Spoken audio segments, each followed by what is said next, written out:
তোমার কাছে প্রতিদিন রাত্রে কয়বার থাকে ঝুলে ছবি আয় রাখেন চুপ থাকেন কয়বার থাকে তোর কাছে প্রতিদিন রাত্রে আচ্ছা তোমার বাবা যেরকম করে তোমার কি কষ্ট লাগে না? লাগে ঘুমের ওষুধ খাওয়াই তো দেখছো ওর আমি একদিন দেখছি ওইটা নিজের বাবার হাতে ধর্ষণ হয়েছে মেয়ে, এটা কি ভাবা যায়? দুনিয়া কোথায় চলে গেছে? এই মেয়েটির সরলতার সুযোগ নিয়ে তার নিজ বাবাই তাকে ধর্ষণ করলো। পৃথিবী আজ কোথায়? পৃথিবীর মানুষ আজ কোথায়? কোথায় নেমে গেছে সবাই? যে নিজের মেয়েকে ধর্ষণ করতে পারে এমন বাবা পৃথিবীতে থাকার চেয়ে না থাকাই ভালো। এই মেয়েটির সাথে যে কাজটি করলো তার বাবা, সে কাজটি আসলে কি ঠিক হয়েছে? আপনারাই বলুন।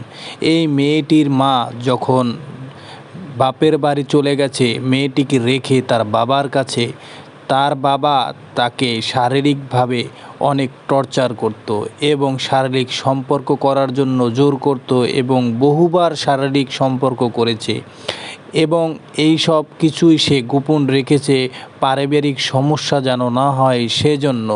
এটা আসলে খুবই ভাবনানীয় বিষয়।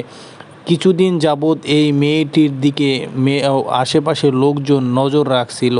পরে আশেপাশে মহিলারা তাকে জিজ্ঞাসাবাদ করছিল। আপনারাই সেই কথাগুলো শুনুন আর পাশে থাকুন। কথাগুলো সম্পূর্ণভাবে শুনবেন, তাহলেই বুঝতে পারবেন আসলে ঘটনাটি কোথায়। তোরে মেম্বার চেয়ারম্যান এলাকার সবাই তোরে সাপোর্ট সবাই আমরা তোরে বাঁচাবো, তোর লিগা বাংলাদেশের সরকারও তোর লিগা লড়বো, তোরে বিচার পাওয়াই দিব।